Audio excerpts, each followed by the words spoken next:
हम लोग UP PCS के लिए करंट अफेयर्स देख रहे थे, जो कि Uttarakhand PCS, MP PCS, Bihar और हरियाणा के पीसीएस में भी काम आएगा। तो उस दिन मैं डिस्कस कर रहा था न्यू डेवलपमेंट बैंक के बारे में।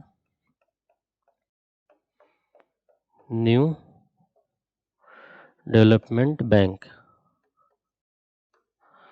इसको ब्रिक्स बैंक भी बोला जाता है।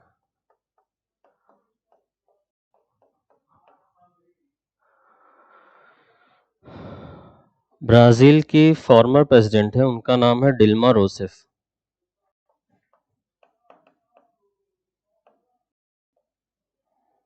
डिल्मा रोसेफ ये न्यू डेवलपमेंट बैंक की नई प्रेसिडेंट बनी है। तो ये इंपॉर्टेंट हो जाता है कि ब्राजील की ये फॉर्मर प्रेसिडेंट है। दो स्टेटमेंट करके पूछ सकता है कि Dilma Rousseff has been appointed as new president of New Development Bank. And second statement दे सकता है कि वो कहाँ की फॉर्मर प्रेसिडेंट थी, तो वो ब्राजील की फॉर्मर प्रेसिडेंट थी। ठीक है। फिर मैंने आप लोगों को एनडीबी के बारे में, न्यू डेवलपमेंट बैंक के बारे में पहले से भी बताया था कि न्यू डेवलपमेंट बैंक का जो रिसेंट मेंबर है वो है इजिप्ट। ये मैंने पहले बताया था आपको, ये भी करंट में न्यूज़ है। इजिप्ट न्यू मेंबर है इसका। इसके अलावा ये ब्रिक्स बैंक भी बोला जाता है। तो ब्रिक्स की कंट्रीज इसमें मेंबर हैं, ब्राजील, इंडिया, चाइना और साउथ अफ्रीका। साउथ अफ्रीका बाद में आया इसमें, पहले ये सिर्फ ब्रिक था। ब्रिक्स बाद में हुआ है, 2010 में आया है। और ये ब्रिक्स बैंक जो है या न्यू डेवलपमेंट बैंक, ये कौन से डिक्लेरेशन से बना है? फोर्टालिजा डिक्लेरेशन, मैंने बताया था ना, याद है? भूल गए, बहुत जल्दी भूलते हो यार। फोर्टालिजा डिक्लेरेशन से बना है ये सब एग्जाम में पूछ चुका है। फोर्टालिजा जो है ये ब्राजील में है, वहां पे सबमिट हुआ था। ठीक। और अभी जो इसका 2022 में ब्रिक्स का सबमिट हुआ है वो चाइना में हुआ है, 2022 वाला। और ये अल्फाबेटिकल ऑर्डर में होता है, तो नेक्स्ट वाला जो होगा वो साउथ अफ्रीका में होगा। तो ये भी आपको याद रखना है, 2022 वाला चाइना में हुआ है और नेक्स्ट वाला साउथ अफ्रीका में होगा। अभी जून में होता है ये, जनरली 20-25 जून के आसपास। क्लियर? अब आप लोगों को एक चीज और ये पता रखनी है कि न्यू डेवलपमेंट बैंक में टोटल मेंबर कितने हैं। मैंने बता दिया ना, इजिप्ट न्यू मेंबर है, ये भी करंट अफेयर में है। अब आप लोग मुझे कमेंट सेक्शन में बताइएगा टोटल मेंबर कितने हैं in NDB, total member New Development Bank में। क्लियर? और एक चीज और इसमें इंपॉर्टेंट है न्यू डेवलपमेंट बैंक में, वो ये है कि इसमें पहले इसकी जो मेंबरशिप थी वो सिर्फ ब्रिक्स कंट्रीज के लिए थी। अब ये यूएन की सारी कंट्रीज के लिए ओपन कर दी गई, तो इसकी मेंबरशिप डे बाय डे बढ़ रही है। और एक मोस्ट इंपॉर्टेंट चीज इसमें ये है कि इसमें वोटिंग पावर जो है सारे मेंबर्स का सेम है। ये बहुत इंपॉर्टेंट है, ब्रिक्स बैंक में वोटिंग पावर सेम होता है सारे मेंबर्स का। और अब मेंबरशिप सबके लिए ओपन है, ये भी ध्यान रखना है। बट एक कंडीशन है जो इंपॉर्टेंट है कि ब्रिक्स कंट्रीज का जो शेयर है वो 55% रहेगा, उससे कम नहीं हो सकता है। तो ये करंट और स्टैटिक सब। करंट में आपको क्या रखना है? इजिप्ट नया मेंबर बना हुआ है, डिल्मा रोसेफ ये ब्राजील की फॉर्मर प्रेसिडेंट है, ये न्यू डेवलपमेंट बैंक की नई प्रेसिडेंट बनी है। न्यू डेवलपमेंट बैंक बना था फोर्टलाइजा डिक्लेरेशन से। क्लियर? 2022 वाला हुआ था ब्रिक्स का सबमिट चाइना में, नेक्स्ट होगा साउथ अफ्रीका में। तो इतनी चीजें आप लोग नोट कर लीजिए।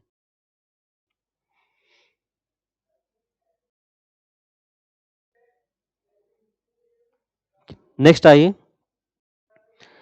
देखिए दो डेज ये लोग बहुत पूछते हैं। जैसे मैंने आप लोग को बताया था कि 16 सितंबर को होता है ozone depletion day, international ozone depletion day. ये 2 बार लगातार पूछा है पीसीएस में, 2021-22 में।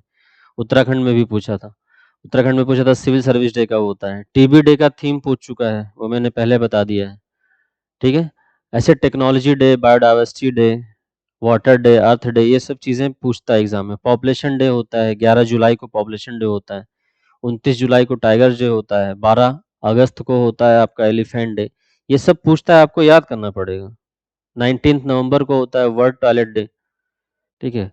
5 दिसंबर को होता है वर्ल्ड सॉइल डे। 1 दिसंबर को होता है वर्ल्ड एस्ट डे। ये सब आपको भी याद करना है अगर आपको पीसीएस एग्जाम देना है। 1-2 क्वेश्चन पेट क्वेश्चन है, तो आप लोग नोट भी करते रहा करिए। ठीक है। नेक्स्ट एक बहुत इंपॉर्टेंट है, वो शहीद दिवस है। शहीद दिवस और एक है मार्टियर्स डे। दोनों अलग-अलग है। एग्जाम में आए तो आप कभी कंफ्यूज नहीं होना। हालांकि पीसीएस में लोग कंफ्यूजिंग क्वेश्चन बना भी देते हैं। जैसे शहीद दिवस जो है वो 23 मार्च को मनाया जाता है। अभी जो मार्च हुआ है उसी में 23 मार्च को क्या स्पेशल है? भगत सिंह, राजगुरु और सुखदेव, हिस्ट्री पढ़ा होगा आप लोगों ने। भगत सिंह, राजगुरु और सुखदेव को इसी दिन फांसी हुई थी 23 मार्च को, तो इसलिए शहीद दिवस मनाया जाता है। जबकि मार्टियर्स डे जो होता है उसको 30 जनवरी को मनाया जाता है, 30 जनवरी को मार्टियर्स डे। इस दिन गांधी जी का असैसिनेशन हुआ था 30 जून को। तो ये दोनों डे अलग है, शहीद दिवस अलग है और मार्टियर्स डे अलग है। एग्जाम में आए तो आप लोग कंफ्यूज मत होइएगा। और शहीद दिवस मैंने बताया भगत सिंह, राजदेव, राजगुरु और सुखदेव, इनको फांसी हुई थी उस दिन। ठीक है। अब भगत सिंह के बारे में भी कई सारी चीजें पूछी जाती हैं। पिछली बार जैसे एग्जाम में पूछा गया था भगत सिंह का कि नौजवान भारत सभा किसने बनाई, तो भगत सिंह उसमें एक थे। फिर भगत सिंह की एक बुक है, बहुत फेमस बुक है, why I am an atheist. Exam में पूछ चुका है, आप लोग लिख लीजिए, why I am an atheist. ये भगत सिंह की बुक है। ठीक है। अच्छा, शहीद दिवस को सर्वोदय दिवस भी बोला जाता है, सर्वोदय डे भी बोला जाता है।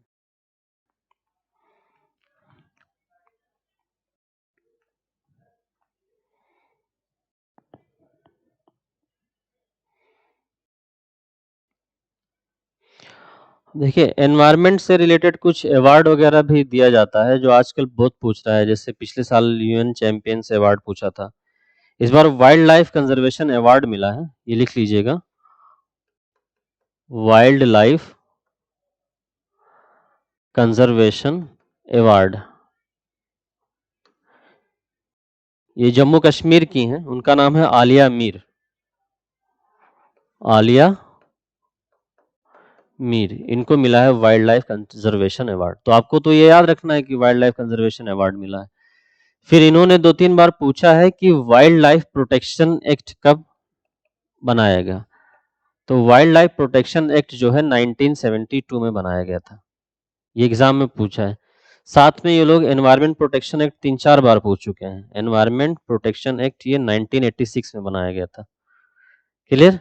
इसके अलावा इन्होंने बायोडायवर्सिटी एक्ट भी पूछा है। तो बायोडायवर्सिटी एक्ट जो है ये 2002 में बनाया गया था। तो ये एक्ट एक तरफ दे देते हैं, एक तरफ मैच करने को दे देते हैं। पीसीएस में इस तरह के एग्जाम आते हैं। एग्जाम, अब आप लोगों को दो चीजें और बतानी है, कमेंट सेक्शन में बताइएगा कि वाटर पॉल्यूशन प्रिवेंशन और एयर पॉल्यूशन प्रिवेंशन, ये दोनों एक्ट कब बने थे। ये कमेंट सेक्शन में आप लोग मुझे बताइएगा। वाटर पॉल्यूशन कंट्रोल और एयर पॉल्यूशन कंट्रोल एक्ट, ये दोनों कब बना था। क्लियर? ये एग्जाम में इस तरह का क्वेश्चन पूछता है। तो आप सिर्फ करंट अफेयर मत देखा करिए, करंट अफेयर के साथ और क्या चीजें पूछ रहा है वो भी देखा करिए। नेक्स्ट आइए,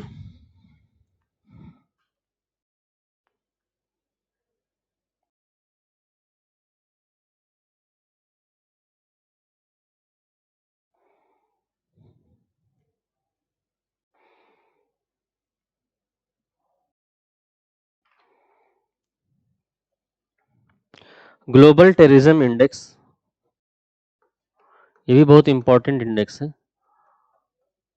ग्लोबल टेररिज्म इंडेक्स, तो सारे इंडेक्स में आपको क्या देखना है, मैंने बताया था पहले कि पहले सबसे पहले उसको रिलीज कौन करता है उस इंडेक्स को, ये देखना है।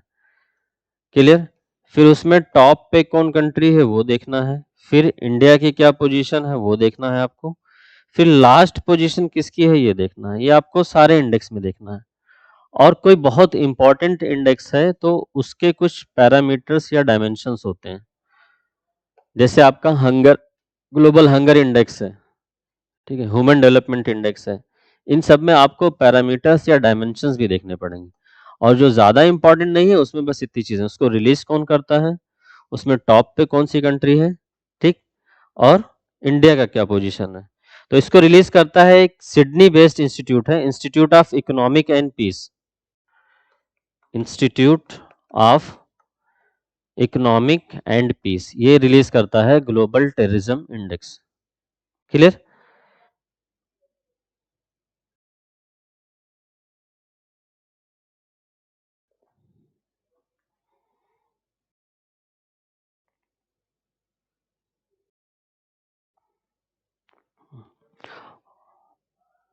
Institute of economic and peace, ये सिडनी बेस्ड इंस्टीट्यूट है। कभी कभी एग्जाम में ये सब चीजें पूछ लेता है कि रिलीज कौन करता है। पता चला आप सारे इंडेक्स के रैंक पढ़ के गए थे और रिलीज कौन किया वो पूछ लिया है। प्रीवियस पेपर आप एनालिसिस करिए ना, तो वहां आप देखेंगे कि इस तरह के क्वेश्चन पूछते हैं। ठीक है। और इसमें इसमें बताया गया है कि अफगानिस्तान जो है सबसे ज्यादा टेरर अफेक्टेड कंट्री है। लगातार 4 साल से अफगानिस्तान टॉप पे है भी, worst terror affected country. Worst terror affected country कौन सी है? पाकिस्तान। लगातार पिछले 4 साल से अफगानिस्तान ही टॉप पे है। Clear? Mostly affected by the terrorism. इसके अलावा ये 2021 में उन्होंने पूछा था रीजन वाइज कि सबसे पीसफुल कौन सा है, तो इस बार ये लोग हो सकता है पूछ लें कि सबसे वर्स्ट रीजन कौन सा है। तो सबसे वर्स्ट रीजन जो है वो है साउथ एशिया। साउथ एशिया सबसे ज्यादा टेरर अफेक्टेड रीजन है, ये आपको याद रखना है। क्योंकि सबसे पीसफुल वाला पूछ चुके हैं, उस टाइम इसका आंसर यूरोप था, अभी भी यूरोप ही रहता है जनरली। ठीक है। और सबसे डेडली टेररिस्ट ग्रुप भी पूछ सकते हैं। 4 ऑप्शन दे देंगे, बोको हराम है, अलकायदा है, आईसिस है, सबसे ज्यादा डेडली कौन सा है?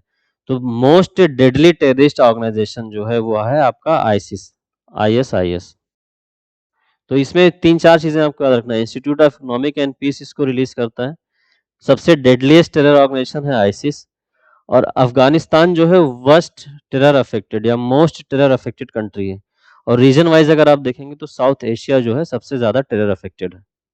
क्लियर?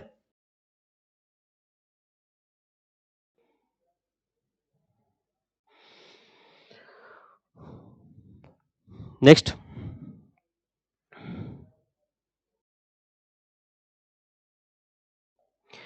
एक यूपीपीसीएस में और बहुत इंपॉर्टेंट चीज पूछता है, सरस्वती सम्मान। ये कई बार रिपीट करके पूछ चुका है, तो हर बार ये सरस्वती सम्मान इंपॉर्टेंट ही रहता है कि किसको मिला है। और कभी कभी ये लोग पूछ लेते हैं कि सरस्वती सम्मान जिसको मिला है उसने लिखा क्या है, वो या वो कौन सी लैंग्वेज का राइटर है। तो सिर्फ ये मत याद रखिए कि किसको मिला है। ठीक है। जैसे ये सबको पता रहता है कि करंट अफेयर जो लोग पढ़ते हैं कि शिव शंकरी को मिला है, तो शिव शंकरी को सरस्वती सम्मान मिला है। अब हो सकता है आपसे ये ना पूछे, वो बता दे कि शिव शंकरी को सरस्वती सम्मान मिला है, वो कौन से लैंग्वेज में राइटिंग करते हैं, तो ये तमिल राइटर है। मतलब आप ये पढ़ के तो चले गए थे, और चलो आपने ये भी पढ़ा है तमिल राइटर है, फिर वो पूछ लेगा उनको उनकी कौन सी रचना या कौन से आर्ट के लिए मिला है। ठीक है। तो सूर्यवंशम मिला है, सूर्यवंशम, इसके लिए इनको सरस्वती सम्मान मिला है। तो पहले इसको याद रखना है, शिव शंकरी को सरस्वती सम्मान मिला है। कौन सी लैंग्वेज में राइटिंग करते हैं? ये तमिल में राइटिंग करते हैं। और किस लिए मिला है? सूर्यवंशम। क्लियर? फिर एक्सरसाइज वगैरह भी पूछते हैं जो न्यूज में। अभी हम लोग, हाँ, मार्च का और अप्रैल का करंट अफेयर कर रहे हैं, फिर हम लोग धीरे धीरे फरवरी जनवरी पे भी आएंगे। सोर्स क्या है? सोर्स देखिए, सोर्स इसमें जनरली मैं प्रतियोगिता दर्पण मैगजीन है उससे नोट्स बनाता हूँ, वो आप लोगों के लिए कंपाइल करके लेके आता हूँ। उसके अलावा साथ में जो न्यूज़पेपर में इंपॉर्टेंट न्यूज़ रहती है वो भी नोट डाउन करता रहता हूँ। ठीक है। तो नेक्स्ट एक एक्सरसाइज है, बहुत इंपॉर्टेंट है, एक्सरसाइज सी ड्रैगन। ये कई सारे एग्जाम में पूछ भी चुका है, एक्सरसाइज सी ड्रैगन। क्लियर? ये ग्वाम एक जगह है जो यूएस की टेरिटरी है, वहां पे होता है। तो आपसे ये पूछेगा एक्सरसाइज सी ड्रैगन कहाँ हुआ था, तो वो यूएसए में, ग्वाम एक टेरिटरी है यूएसए की, वहां पे हुआ था ये। और एक्सरसाइज सी ड्रैगन है क्या? ये एंटी सबमरीन वारफेयर है, एंटी सबमरीन वारफेयर।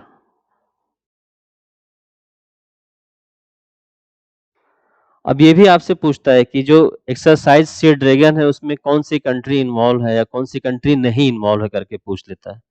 तो कौन कौन सी कंट्रीज में इन्वॉल्व है उसको आप लोग लिख लीजिए, USA, Japan, India, Canada, south Korea. USA, Japan, India, Canada and south Korea का ये जॉइंट एक्सरसाइज है, exercise sea dragon. Clear? Next एक वर्ल्ड एयर क्वालिटी इंडेक्स है, ये भी कई बार पूछा है। ये आप लोग लिखते भी रहिए, इसलिए मैं लिखता हूं ताकि आप लोग लिखते रहिए, याद होता जाए। वर्ल्ड एयर क्वालिटी इंडेक्स, सबसे पहले तो मैंने बताया कि इंडेक्स है तो कौन निकालता है सबसे पहले, तो स्विस एयर है, स्विस फर्म है एक, आईक्यू एयर नाम है उसका, एक स्विस फर्म है आईक्यू एयर, ये निकालती है वर्ल्ड एयर क्वालिटी इंडेक्स। अब इसमें कुछ चीजें हैं वो आपको नोट डाउन करना है जो करंट अफेयर के लिए बहुत इंपॉर्टेंट है। सबसे पहला कि most polluted country, most polluted country, उसमें 3 कंट्री है, एक छड, ये अफ्रीका कंट्री है, अफ्रीका कॉन्टिनेंट में है। क्लियर? दूसरे नंबर पर मोस्ट पॉल्यूटेड है इराक, और फिर है पाकिस्तान। अब देखिए इराक और पाकिस्तान का तो कैपिटल याद रहता है आप सबको, ये छठ का कैपिटल आप लोग देख लीजिएगा और मुझे कमेंट सेक्शन में बताइए कि क्या इसका कैपिटल है। क्लियर?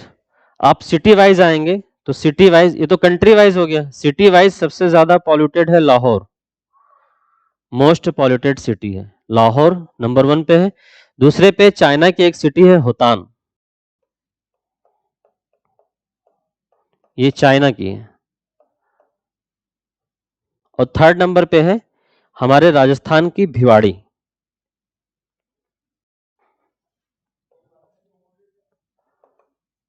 भिवाड़ी राजस्थान। और फोर्थ नंबर इसलिए इंपॉर्टेंट है क्योंकि वो दिल्ली का है, तो New Delhi fourth most polluted है, fourth most polluted city in the world है न्यू दिल्ली। और टॉप पे कौन सी सिटी है? लाहौर। और सबसे मोस्ट पॉल्यूटेड कंट्री कौन सी है? छठ। क्लियर?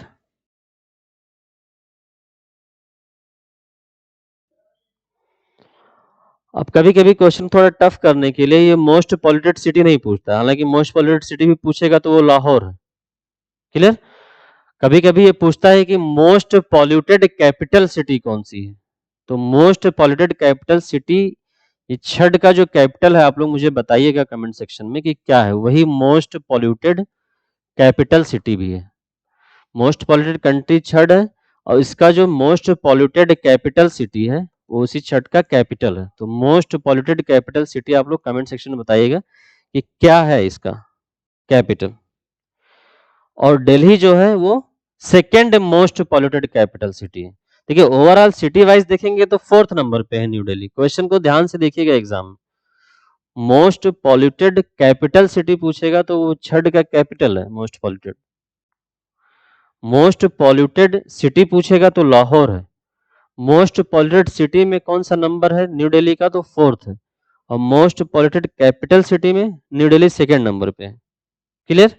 और एक क्वेश्चन और पूछता है कभी कभी कि टॉप 50 पॉल्यूटेड कंट्री में इंडिया की कितनी कंट्री है? तो टॉप 50 पॉल्यूटेड कंट्री में इंडिया की 39 कंट्रीज हैं जो टॉप 50 पॉल्यूटेड कंट्रीज में आती हैं। ये सब क्वेश्चन अलग अलग एग्जाम में पूछता है तो आप लोग इसको नोट डाउन भी कर लीजिएगा, सिर्फ ऐसे सुनिएगा नहीं, बाकी लास्ट टाइम पे क्योंकि आप रिवाइज भी करना रहेगा आपको। करंट अफेयर आपको 5-6 बार पढ़ना पड़ेगा, जो मैं पढ़ा रहा हूँ करंट अफेयर वो बहुत इंपॉर्टेंट करंट अफेयर्स हैं, आपको एग्जाम में डेफिनेटली क्वेश्चंस मिलेंगे इससे। ठीक है, ये हमारा एक्सपीरियंस है, हमें पता रहता है कि कहाँ से चीजें करंट अफेयर, क्योंकि प्रीवियस पेपर एनालिसिस करेंगे तो आपको भी पता चल जाएगा, तो आपको उतना टाइम नहीं है प्रीवियस पेपर एनालिसिस करने का, तो जो हम यहाँ बता रहे हैं वो आप करते रहिए। बाकी जो आपके सोर्सेज हैं जहाँ से आपने करंट अफेयर पढ़ा है वो आप पढ़ते रहिए, बट इन चीजों पे ज्यादा फोकस करिएगा जो मैं यहाँ पे बता रहा हूँ, क्योंकि ये हाईली प्रोबेबल क्वेश्चन है। ठीक है? नेक्स्ट है एक सिप्री की रिपोर्ट आती है। सिप्री एक इंस्टीट्यूट है जो आर्म्स रिपोर्ट रिलीज करती है, स्टॉकहोम में है ये, इसका नाम है स्टॉकहोम इंस्टीट्यूट ऑफ पीस।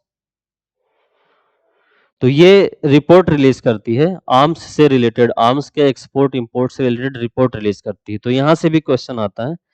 तो world largest arm importer, world's largest arms importer country पूछता है कभी कभी, ठीक है, कई बार पूछ चुका है, ये बहुत इंपॉर्टेंट है। तो इंडिया है, सऊदी अरबिया है और यूक्रेन।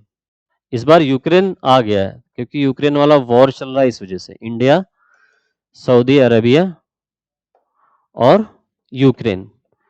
तो ये तीन, हो सकता है आपको चार भी दे दे, बट आपको अगर ये तीन पता रहेगा तो चौथा अपने आप निकल जाएगा। तो India, Saudi Arabia, Saudi Arabia पहले बहुत ज्यादा हुआ करता था, बट अब इंडिया हो गया है क्योंकि चाइना की वजह से इंडिया के पास बहुत ज्यादा खतरा रहता है, चाइना पाकिस्तान, इसकी वजह से। तो इंडिया अब टॉप पे आ गया है आर्म्स इंपोर्टर कंट्रीज में। उसके बाद सऊदी अरबिया है, फिर इस बार यूक्रेन थर्ड नंबर पे आ गया क्योंकि रशिया यूक्रेन वार की वजह से यूक्रेन ने बहुत ज्यादा आर्म्स इंपोर्ट किया है। तो आपको एग्जाम में नहीं भी आता है तो आप थोड़ा कॉमन सेंस और पेरिफेरल नॉलेज भी यूज किया करिए। कोई जरूरी नहीं होता है कि हर चीज जो आप पढ़ के गए हैं वो आपको एग्जाम में एज इट इज ही मिले, बट आप अपना पेरिफेरल नॉलेज यूज करके भी चीजों को सॉल्व कर सकते हैं। ठीक है, गेस तो आपको करना ही है, कुछ क्वेश्चंस में आपको तुक्का लगाना है, तो थोड़ा सा सोच के लगाइए तो सही होने की प्रोबेबिलिटी ज्यादा है। ठीक है, देखिए आप 130 से 140 के बीच में आपको वैसे भी अटेम्प्ट करना है, पेपर जिस भी लेवल का है, तभी आपका नेगेटिव कट पिटा के 95 प्लस क्वेश्चन सही होगा, तब आप श्योर रहते हैं। तो आपको कैलकुलेटेड रिस्क लेके गेस मारना पड़ेगा कुछ क्वेश्चंस में, तो थोड़ा सा पेरिफेरल नॉलेज यूज किया करिए, सोचा करिए।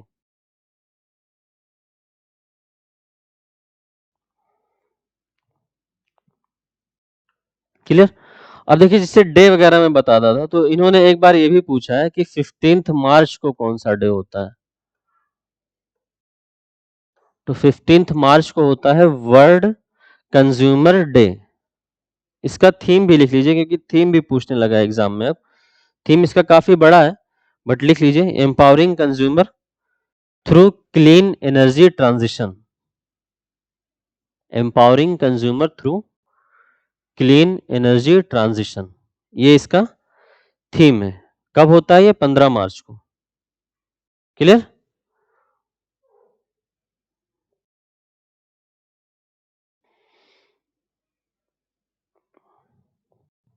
और एक और बहुत ही इंपॉर्टेंट न्यूज है जो कि नया डेटा भी है, और इसमें मुझे बहुत होपफुल हूं कि बहुत सारे बच्चे इसको गलत करेंगे एग्जाम में जिनको नहीं पता है।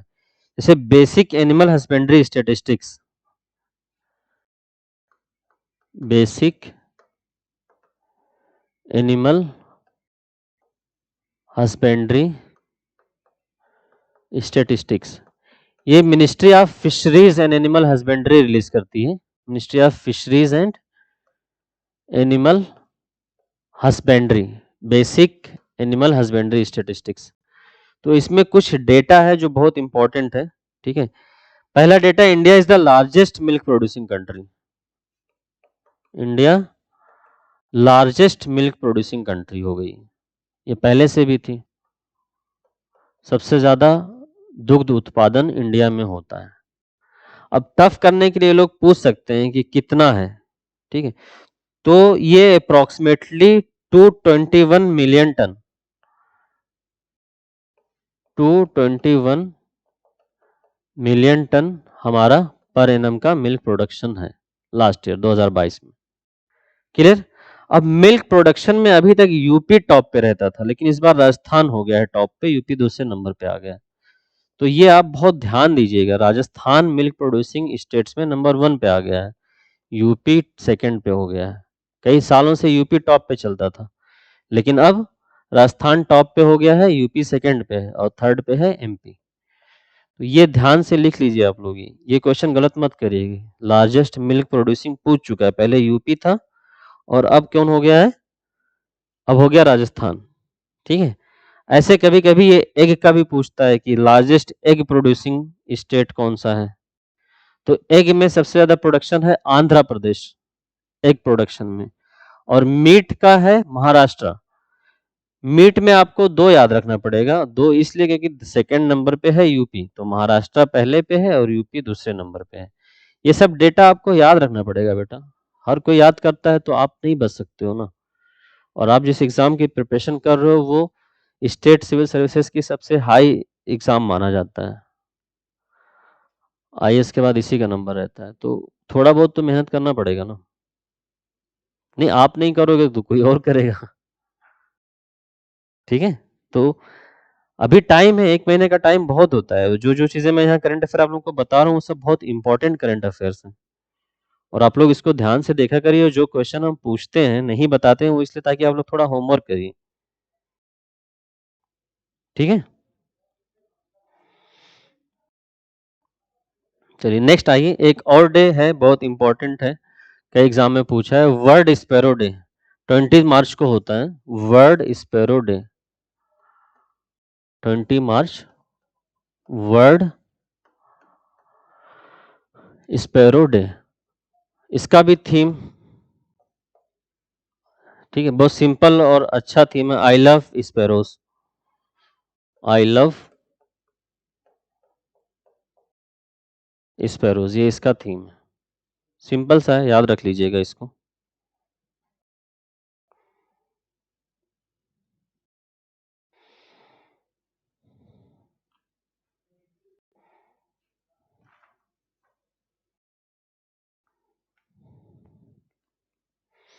अब ऑस्कर भी बहुत इम्पोर्टेंट है, ऑस्कर से रिलेटेड कुछ इम्पोर्टेंट चीज़ें जो एग्ज़ाम में पूछता है, वो आप लोग नोट डाउन कर लीजिएगा। ठीक है, ऑस्कर में बेस्ट ओरिजिनल सॉन्ग आप लोगों को पता होगा, बहुत फेमस है, Naatu Naatu. Best original song Naatu Naatu, movie कौन सी थी? RRR, उस मूवी से थी। अब आपको कमेंट सेक्शन में ये बताना है कि ये जो नाटू नाटू सॉन्ग है, इसका लिरिसिस्ट कौन है?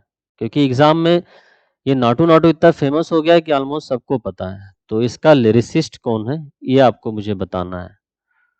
ठीक? और हो सकता है ये भी पूछ ले कि RRR जो मूवी है, उसके डायरेक्टर कौन है? तो ये 2 चीज़ें आप लोग मुझे बताइए कि नाटू नाटू मूवी को बेस्ट ओरिजिनल सॉन्ग का अवार्ड मिला है, वो RR मूवी का है। तो RR मूवी के डायरेक्टर कौन है? और ये नाटू नाटू मूवी का जो सॉन्ग है, उसको लिखा किसने है? किसका सॉन्ग है ये? किसका कंपोज़िशन है? ठीक है? हाँ, बताने को तो मैं बता सकता हूँ, मेरे पास नोट डाउन है, लेकिन कुछ आप लोग भी मेहनत करिए, ठीक है? उससे चीज़ें सर्च करने से आप लोग बच जाएँगे ना, आप दिन भर इंस्टा पे रील, यूट्यूब पे शॉर्ट्स देखते रहते हैं, तो थोड़ा बहुत ये सब भी चीज़ें देखिए। अच्छी चीज़ें सर्च करेंगे तो यूट्यूब पे आपके फीड पे भी अच्छी चीज़ें आएँगी, शॉर्ट्स पे भी अच्छी चीज़ें आएँगी, गूगल वाले भी अच्छी चीज़ रिकमेंड करेंगे, ठीक है? फिर बेस्ट मूवी कौन-सी है? बेस्ट मूवी है everything every time all at once. Everything every time sorry everything everywhere all at once. Everything everywhere all at once, ये बेस्ट मूवी है ऑस्कर में। क्लियर?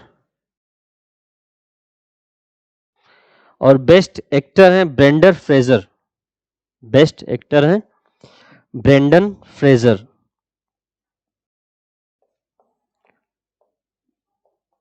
ब्रेंडन फ्रेजर, ये हमारे बेस्ट एक्टर हैं। Clear?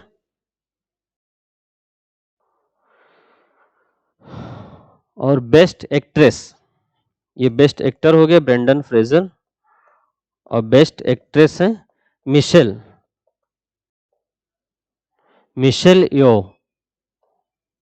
Michel यो जो हैं वो बेस्ट एक्ट्रेस हैं। तो इतनी चीज़ें ऑस्कर से रिलेटेड पूछ सकता है। नाटू नाटू बेस्ट कौन सी कैटेगरी में मिला है, ये भी पूछ लेगा, बेस्ट ओरिजिनल सॉन्ग कैटेगरी में। क्लियर? और शॉर्ट मूवी डॉक्यूमेंट्री में the elephant whispers. The elephant whispers, ये भी इंडिया का ही है। क्लियर? तो इतनी चीजें हैं, ये आप लोग देख लीजिएगा, ये करंट अफेयर के लिए इंपॉर्टेंट चीजें हैं जो मैं आप लोगों को बता रहा हूँ। क्लियर? और अभी बॉर्डर गावस्कर ट्रॉफी हुई थी। बॉर्डर मतलब एलन बॉर्डर हैं, ये यूएसए ऑस्ट्रेलिया के प्लेयर थे, क्रिकेट प्लेयर, और सुनील गावस्कर इंडिया के हैं। इनके नाम पे ट्रॉफी हुई है, बॉर्डर गावस्कर ट्रॉफी। तो इसको इंडिया ने जीता है। और ये फर्स्ट टाइम हुआ था 1996 में। तो इस तरह से क्वेश्चन पूछ सकता है। इंडिया ने जीता है इसको। मोदी जी और ऑस्ट्रेलिया के जो पीएम है, ऑस्ट्रेलिया के पीएम कौन है वो भी मुझे आप लोग कमेंट सेक्शन में बताइएगा। ऑस्ट्रेलिया के पीएम, क्योंकि ऑस्ट्रेलिया इस बार बहुत ज्यादा न्यूज में था। पीएम यहाँ पे आए हुए थे और ऑस्ट्रेलिया के साथ अभी एफटीए भी हमने साइन किया है, फ्री ट्रेड एग्रीमेंट। वहाँ की पार्लियामेंट ने पास कर दिया ऑस्ट्रेलिया के। तो ये पूछ सकता है कि कौन सी कंट्री का पार्लियामेंट है जिसने इंडिया के साथ एफटीए पास करना साइन करने के लिए पास कर दिया, तो ऑस्ट्रेलिया का है। तो ऑस्ट्रेलिया के पीएम बहुत इंपॉर्टेंट हो जाते हैं। प्लस वो इंडिया में आए थे, ये बॉर्डर गावस्कर मैच देखने भी गए थे। तो इंडिया ने ऑस्ट्रेलिया को हरा दिया है बॉर्डर गावस्कर में। ठीक है, और ये फर्स्ट टाइम हुआ था 1996 में। तो ये भी पूछ सकता है कब हुआ था। ठीक है, तो ऑस्ट्रेलिया के पीएम कौन है ये आप लोग बताइएगा। और कौन सी कंट्री का पार्लियामेंट है जिसने इंडिया के साथ एफटीए साइन करने के लिए पास किया है, तो वो ऑस्ट्रेलिया है। क्लियर।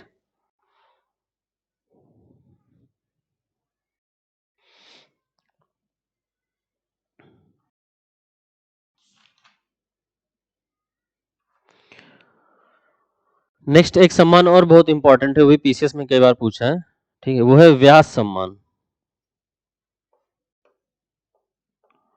व्यास सम्मान। देखिए, अभी जो मैंने पीछे सरस्वती सम्मान बताया था वो व्यास सम्मान।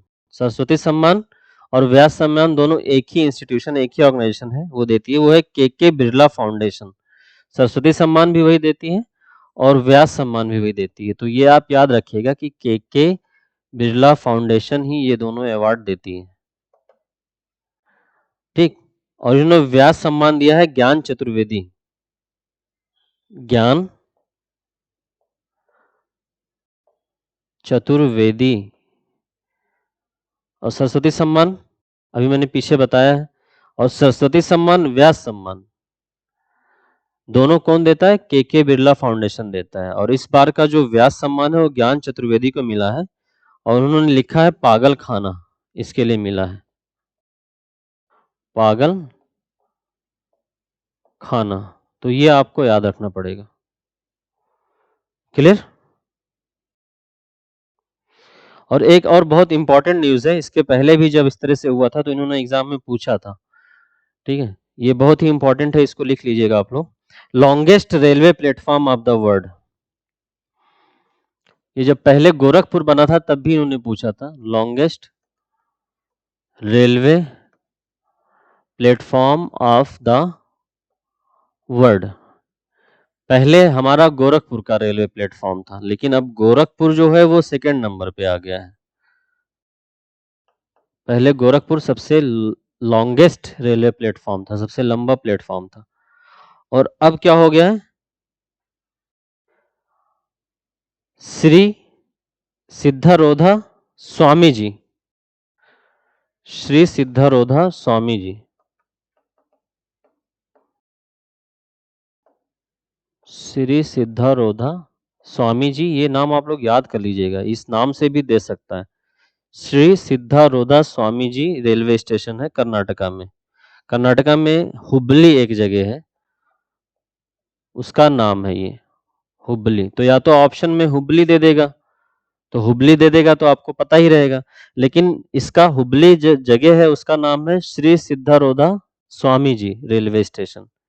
जैसे रेलवे स्टेशन का नाम चेंज कर रहे हैं ना ये लोग, तो इसका भी चेंज कर दिया है। पहले हुबली रेलवे स्टेशन ही था, लेकिन अब उसका नाम हो गया है श्री सिद्धारोधा स्वामी जी रेलवे स्टेशन। तो ये श्री सिद्धारोधा स्वामी जी रेलवे स्टेशन जो है, it is now world's longest railway platform. ठीक है, ये आपको याद रखना है। और ये कहाँ पे है? हुबली।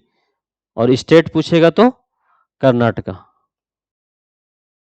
क्लियर। तो इतनी इंपॉर्टेंट न्यूज थी जो बहुत जरूरी थी आप लोगों को जानना। बाकी और जो न्यूज है वो हम लोग कल देखेंगे।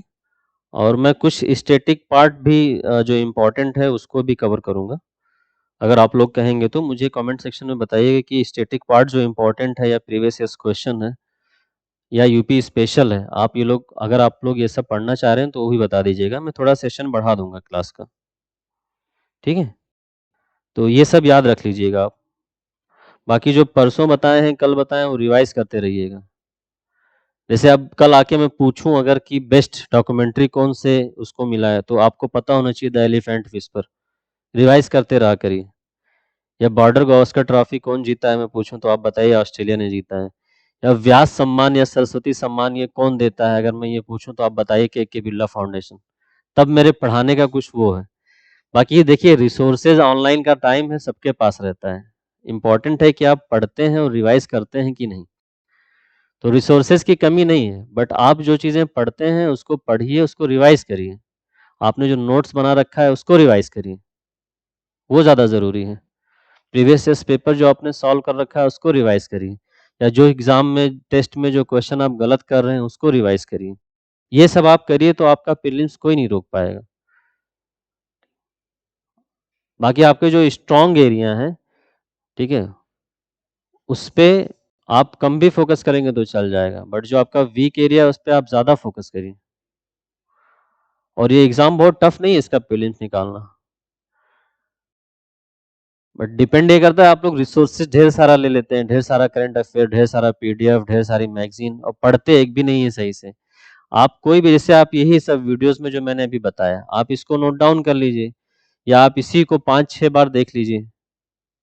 आपको याद होना चाहिए ना, एग्जाम में आपको रिकॉल करने में हेल्प होगा। ठीक है, बाकी इंपॉर्टेंट चीजें ऐसे जब हम कल आएंगे तो हम फरवरी की भी कुछ इंपॉर्टेंट न्यूज़ डिस्कस करेंगे। अभी मार्च अप्रैल की जो इंपॉर्टेंट न्यूज़ थी हमने डिस्कस कर दी। बाकी न्यूज़ देखिए, करंट अफेयर कभी खत्म होने वाला नहीं है। मैं इंपॉर्टेंट इसको ऐसे देखता हूँ क्योंकि मैं प्रीवियस ईयर पेपर देखता हूँ, किस तरह के क्वेश्चन आए हैं उसी को उठा के करता हूँ। बाकी आप जो, मैं कितना भी मना करूंगा आप लोग एक मैगजीन पढ़ेंगे ही, तो वो आप लोग पढ़ लीजिएगा। लेकिन वो मैगजीन जब तक आती नहीं तब तक ये चीजें तो पढ़ते रहिए ना। जब वो आएगी तो आपका वर्कलोड कम रहेगा। क्लियर? और कुछ पूछना है किसी को? चलो फिर कल मिलते हैं।